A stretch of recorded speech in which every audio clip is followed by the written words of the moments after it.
पहले टेस्ट मुकाबले के दूसरे दिन पहले बल्लेबाजों ने और इसके बाद टीम इंडिया के गेंदबाजों ने किया कमाल, इंग्लैंड की टीम को किया धराशायी। नमस्कार दोस्तों, स्वागत है आपका एक बार फिर हमारे चैनल में।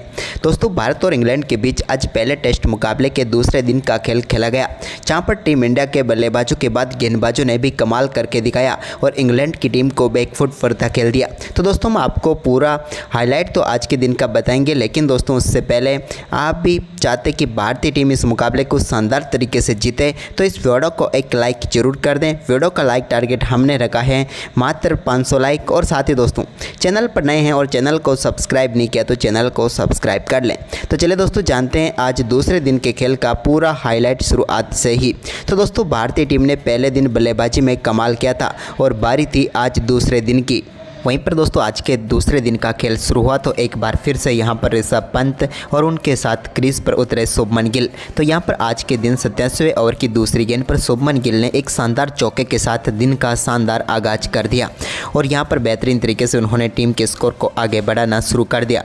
इसके बाद 88वें ओवर की तीसरी गेंद पर ब्रेंडन कार्स की एक और गेंद को शानदार तरीके से ऋषभ पंत ने भी चौके में तब्दील करते हुए फाइन लेग की तरफ एक बेहतरीन शॉट खेला और गेंद पर शानदार चौका उनके बल्ले से देखने को मिला। तो वहीं पर इसके बाद 89वें ओवर की पहली गेंद पर भी ऋषभ पंत ने एक और शानदार शॉट खेला और गेंद को एक बार फिर से बाउंड्री लाइन के पार भेज दिया, लेकिन इस बार कट के जरिए एक बेहतरीन चौका उनके बल्ले से आया और इसी के साथ टीम इंडिया का स्कोर और भी तेजी से आगे बढ़ने लगा। तो वहीं पर 93वें ओवर की आखिरी गेंद पर शुभमन गिल ने एक और शानदार शॉट के जरिए गेंद को फिर से गैप में डाला और एक बार फिर उन्हें बाउंड्री मिल गई। लेकिन इसके बाद यहां पर ऋषभ पंत ने अपना आक्रामक खेल दिखाते हुए यहां पर ब्रेंडन कार्स की एक गेंद को शानदार तरीके से मिड विकेट की तरफ से शानदार चौके में भेज दिया। यह भी उन्होंने आगे बढ़कर एक बेहतरीन शॉट खेला और 4 मिल गए इनको।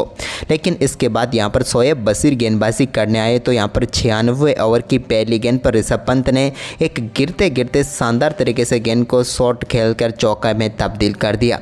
एक शॉट सिर्फ ऋषभ पंत ही खेल सकते हैं। इसके बाद 96वें ओवर की 5वीं गेंद पर भी उन्होंने एक और बड़ा शॉट खेला और इस बार गेंद को सीधे यहां पर 4 रनों के लिए बाउंड्री लाइन के पार भेज दिया। ये भी दमदार शॉट था यहाँ पर, लेकिन ऋषभ पंत ने बशीर की गेंद को शानदार तरीके से स्टैंड में पहुंचाया और 96वें ओवर की 5वीं गेंद पर एक और शानदार छक्का जड़ दिया। इसके बाद उनके बल्ले से निकले सिंगल हैंडली छक्के के साथ ही दमदार बल्लेबाजी करते हुए उन्होंने अपना शानदार शतक पूरा कर दिया। टेस्ट क्रिकेट का ये इनका 7वां शतक था और लाजवाब इनका सेलिब्रेशन भी यहाँ पर देखने को मिला, जहाँ पर अद्भुत सेलिब्रेशन करते हुए नजर आए ऋषभ पंत। तो वहीं पर इसके बाद दोस्तों, इस शानदार सेलिब्रेशन के बाद उनके बल्ले से एक और बड़ा शॉट देखने को मिला, जब 100वें ओवर की तीसरी गेंद पर उनके बल्ले से एक और शानदार छक्का देखने को मिला।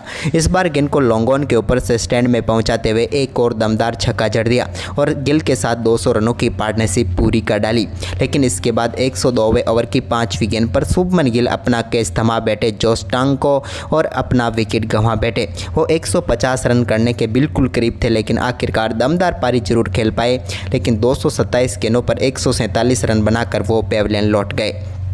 इसके बाद दोस्तों, यहाँ पर 103वें ओवर की 5वीं गेंद पर मिड ऑफ के ऊपर से एक और शानदार चौका ऋषभ पंत ने जड़ दिया। बेहतरीन शॉट था यह भी, जिसे देखकर स्टोक्स भी हैरान रह गए क्योंकि उनके सर के ऊपर से ये चौका जड़ दिया उन्होंने। लेकिन इसके बाद 104वें ओवर की पहली गेंद पर शोएब बशीर की एक और गेंद को स्लो स्वीप के जरिए सीधे स्टैंड में पहुँचाते हुए एक और दमदार छक्का ऋषभ पंत ने जड़ दिया। यहाँ पर गेंद को शानदार तरीके से उन्होंने स्टैंड में पहुँचाया। तो वहीं पर इसके बाद 105वें ओवर की पहली गेंद पर भी उन्होंने एक और शानदार चौका यहां पर बेन स्टोक्स को झड़ दिया।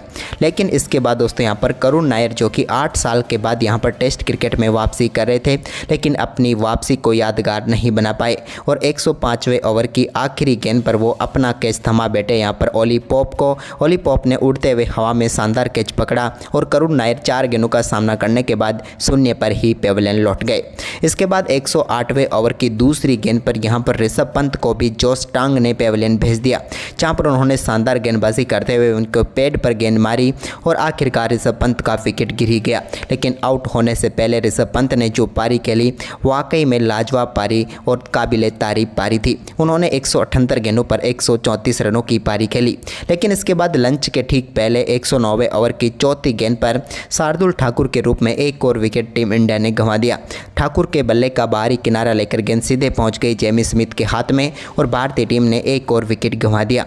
इसी के साथ यहां पर आज के दिन के पहले सेशन का खेल समाप्त हुआ, जहां पर टीम इंडिया ने 94 रन बनाए और 4 विकेट भी गंवा दिए।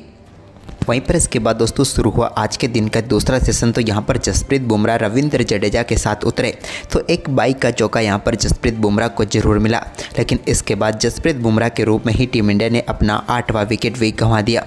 जसप्रीत बुमराह को टांग ने यहाँ पर पेविलियन भेजा, जहाँ पर हैरी ब्रूक ने उनका स्लिप में शानदार कैच पकड़ा और समाप्त हुई जसप्रीत बुमराह की पारी। वैसे उम्मीद तो थी इनसे कि ये रविंद्र जडेजा का साथ देंगे, लेकिन आखिरकार 5 ही गेंदों का सामना कर पाए, खाता नहीं खोल पाए और शून्य पर ही पेविलियन लौट गए। वहीं पर इसके बाद दोस्तों यहाँ पर रविंद्र जडेजा ने शानदार बल्लेबाजी करते हुए 111वें ओवर की आखिरी गेंद पर एक शानदार शॉट खेला और गेंद को चौके में तब्दील कर दिया। तो वहीं पर इसके बाद 112वें ओवर की दूसरी गेंद पर भी एक और शानदार शॉट उनके बल्ले से देखने को मिला, जहाँ पर मिडॉन के ऊपर से गेंद को उन्होंने बेहतरीन शॉट खेलते हुए चौके में तब्दील कर दिया। यानी कि एक और शानदार चौका उनके बल्ले से जरूर देखने को मिला। लेकिन इसके बाद जोश टांग जब 113वां ओवर लेकर आए तो यहाँ पर पहली गेंद पर रविंद्र जडेजा को उन्होंने पेविलियन भेज दिया बोल्ड करके और बड़ी सफलता दिला दी।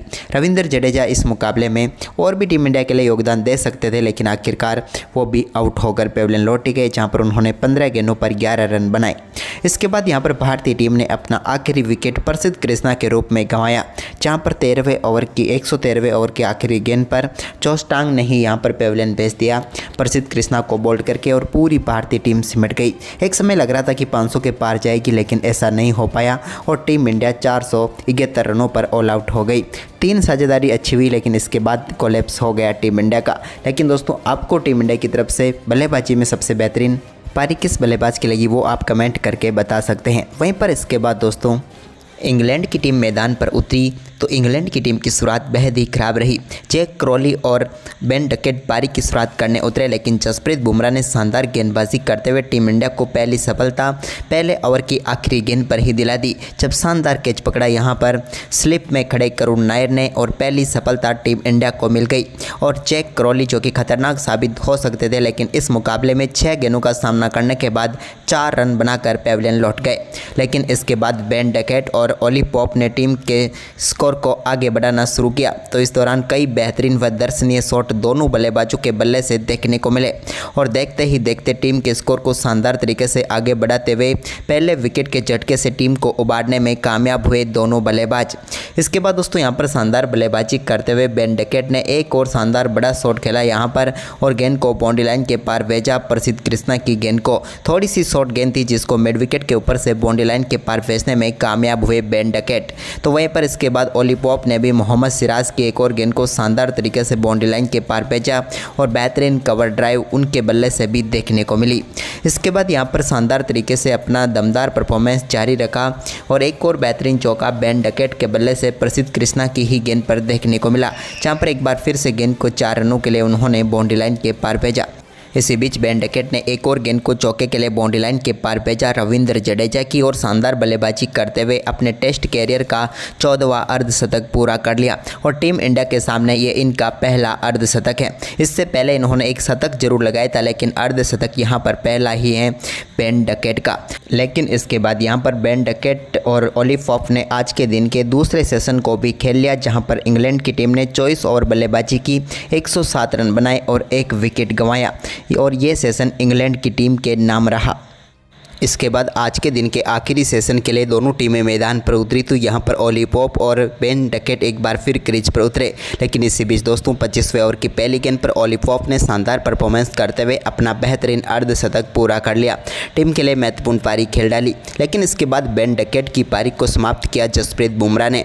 29वें ओवर की तीसरी गेंद पर यहाँ पर शानदार गेंदबाजी करते हुए जसप्रीत बुमराह ने बेन डकेट को बोल्ड करके पेविलियन भेजा और भारतीय टीम को इस मुकाबले की दूसरी सफलता दिला दी।